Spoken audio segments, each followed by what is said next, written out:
For tonight on Beast the Odds, you can catch Dr. Jesse Morse's full injury report. We go back and forth on all the injuries to running backs and wide receivers. You definitely want to watch that if you're planning to play daily fantasy football this week. You can also get Beast the Odds Gold. There's a free tournament on GOATFantasy.com. You win that tournament, you get Beast the Odds Gold for next week. Enjoy your fantasy football Sunday.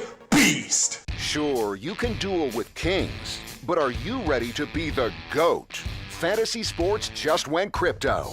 Welcome to GOAT, the global fantasy sports platform powered by Digital Fantasy Sports. DFS Token. GOAT allows users to connect and compete globally with their DFS while playing fantasy sports. From thrilling pick'em games to the classic salary cap style gameplay to season-long fantasy and even live drafts, Digital Fantasy Sports GOAT has you covered. Visit GOATFantasy.com.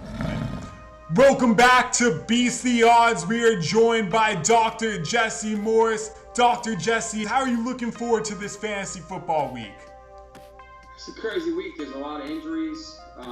There's some targets that I like to share, but that I want a piece of, but I don't know if these injuries are going to play a role. Melvin's coming back. Some big name injuries last night. I'm excited, but I don't think there's as much chalk this week as there was last week. There's definitely a lot of injury concerns, and that's why we have you on the show today. So let's just jump into it. We're going to go wide receivers and running backs. Let's start with the receivers. Another wide receiver on our list is Julian Edelman. What's the chances there? So Edelman was looking good coming into today. I still think he'll play. He's dealing likely with a rib injury. They call it chest, but that's more of a formality. This is likely a rib contusion or a cartilage injury in between the ribs. These are painful, but most of the time they will block. They'll do a little local block and they'll get him feeling enough to play.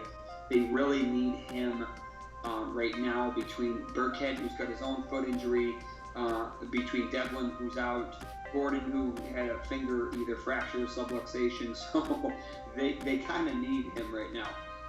No doubt. Talking about Burkhead, we'll jump to running back really quick. What's going on in that situation?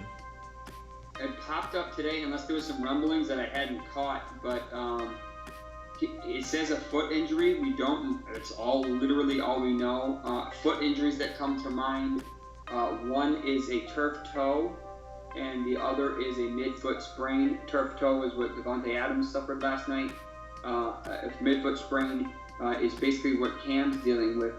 So both are potentially concerning. We saw Mark Andrews with a foot injury that he played decent, but he wasn't as good as we'd like. So these have a tendency to linger, especially if you're trying to play on. He played 74% of snaps last week, so he's getting the workload. I think this is going to be a Sunday morning decision. It's interesting you say that, because when I saw him on the injury report, I thought it was like a typical Bill Belichick, listing Brady as questionable the whole season like he has done in the past. I thought it was just a fake injury, but I guess it's something real. No, I mean, we kind of have to take it real. Unfortunately, Burkhead has had his fair share of injuries. He's been banged up in the past. He had that neck injury that they placed him on IR last year, and he eventually came back. But so unfortunately, he's taken his fair share of beatings. Very rarely do we get concerned about Brady unless it's blatantly obvious or a super big deal. But some of these other guys, we kind of have to take it legit. Very, very well put. T.Y. Hilton, he did his thing last week. What's going on there? He suffered a re-injury for his quad that likely started in the preseason. He had a monster game, but obviously left early. I think it was basically the end of the second quarter. And it's not looking good for him this week. They have him listed as doubtful, which is not a good designation.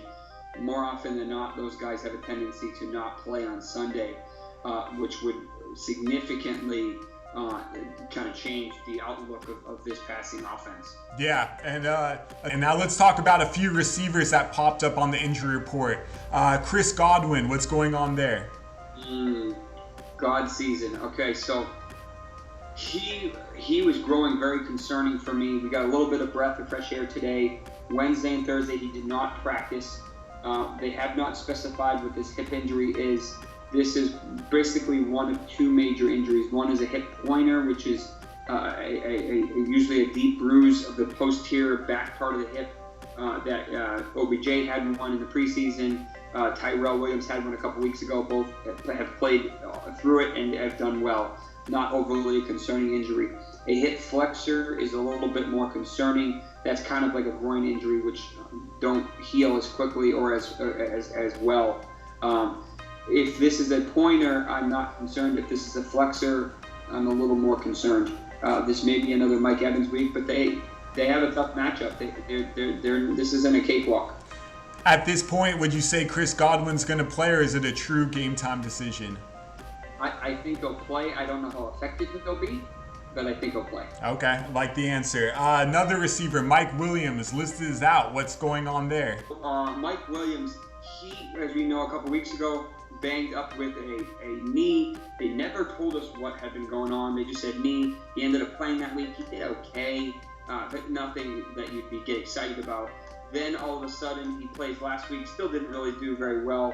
And now this week, he must have re-aggravated it last week because he went from expected to be playing to now very concerning. They're actually more concerned about his back than it is his knee.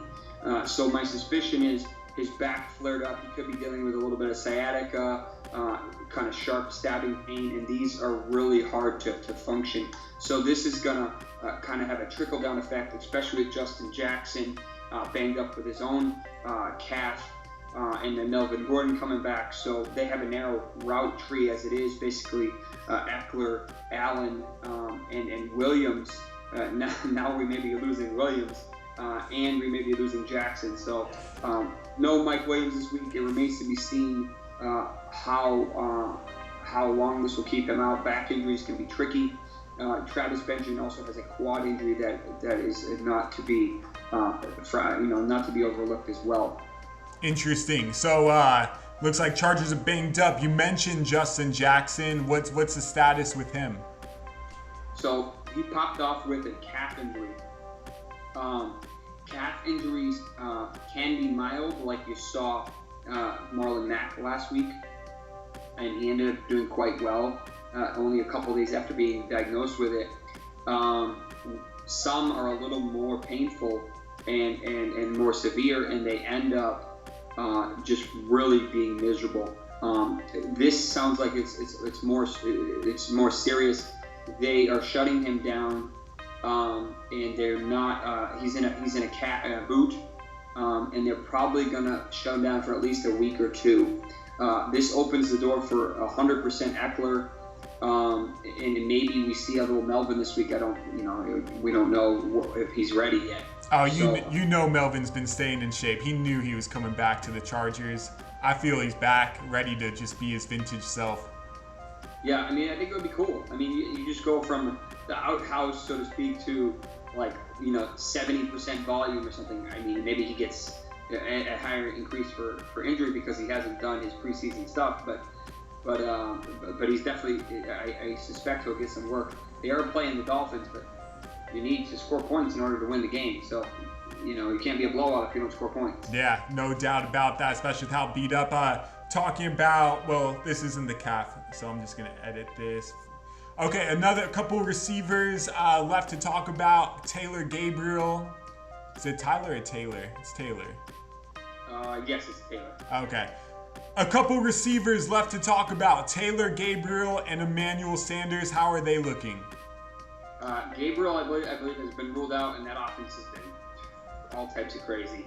I think Allen Robinson is a better play this week, and Gabriel, it sounds like he's out. Emmanuel Sanders is, both of their main wide receivers are banged up. Sanders popped up today with a quad injury. Some of these are mild and they can play through. Some are a little more severe, like T.Y. Hilton's, that have a tendency to re-aggravate.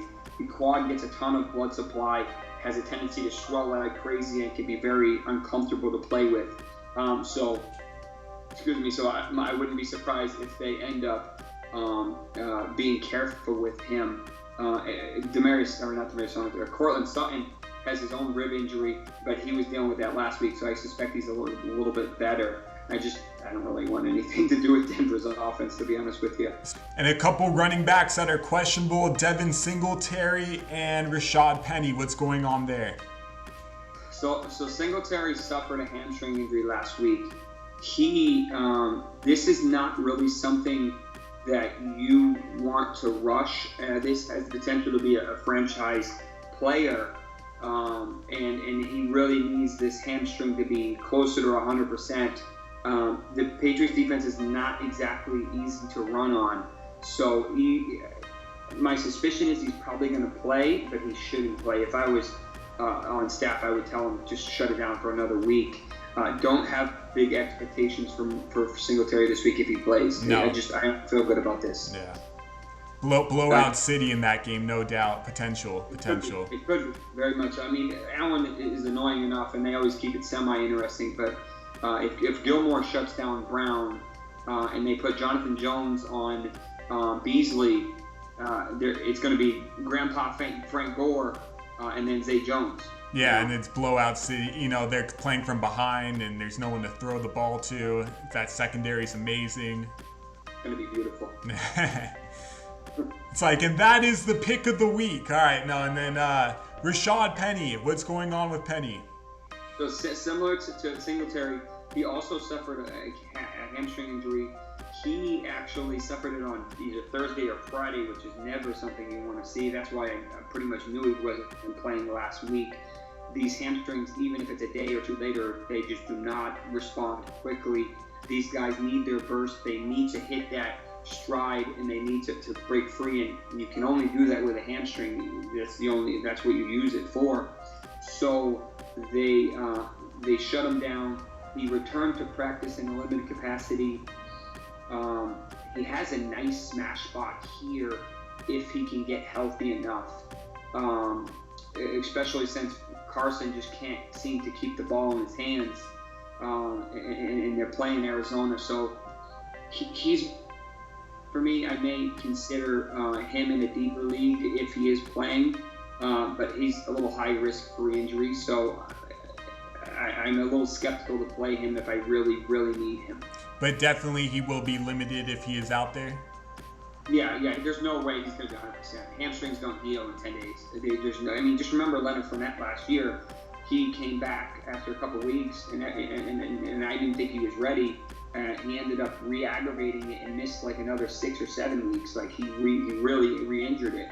So you have to be careful with these because they strain and they get worse, and then you really have to shut them down. Those take a while. So with hamstrings, I always, especially wide receivers and running backs, I kind of practice and preach better safe than sorry, because if you re-injure this, you're going to miss half the season.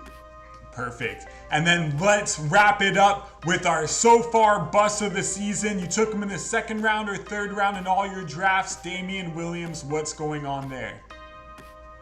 They are not being honest with us at all with Damian Williams. All we know is knee, and they've heard contusion, which is bruise. There's no way a knee bruise takes someone out for 2 to 3 weeks. Not happening. So my suspicion is he's got a sprain. He could have a pretty significant MCL sprain, which is the ligament that runs north to south on the inside of the knee. Very commonly injured as a running back. And while they're not being upfront with us, the fact that they've shut him down pretty quickly means that this is not just a baby injury. This is potentially a big deal. McCoy's banged up as well, so this could be a similar situation to last week, where you get a little bit of McCoy, a little bit of Darrell, and then Darwin is kind of lurking. So, but Damian's definitely out this week, and I would love some clarity, but we just don't have any. Well, that is all for tonight. Thank you, Dr. Jesse Morse, for once again a beautiful report of the injuries. You're welcome. We'll see you soon. We'll see you soon. Peace.